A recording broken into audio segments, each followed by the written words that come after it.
May nabili tayong tawilis ngayon. Pwede natin ipaksiw, pero mas naisip ko, mas masarap ang fried tawilis. Yung nakakain natin sa Tagaytay, madalas. Nilinisan ko muna ito, tinanggalan ko ng hasang at bituka. Tapos, imamarinate ko ng 30 minutes sa lemon, luya, garlic powder, patis, at pepper. Nilagyan ko rin pala ng onting liquid seasoning para lalong sumarap.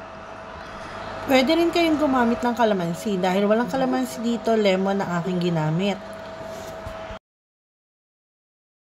Mas masarap nga ito kung mas matagal binabad.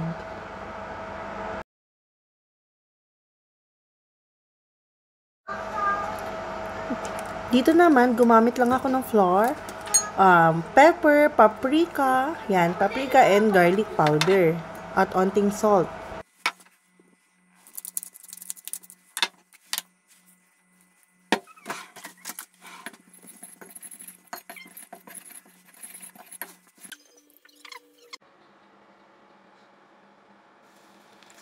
Kailangan naman dito, deep fry siya at medium heat lang or medium fire lang ang gagamitin natin dahil ayaw natin masunog ito agad.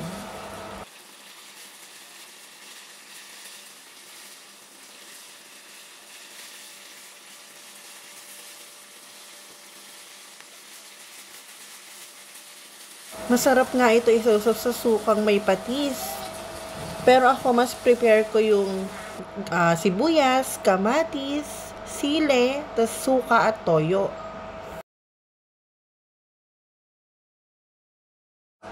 Kain po tayo, try nyo din.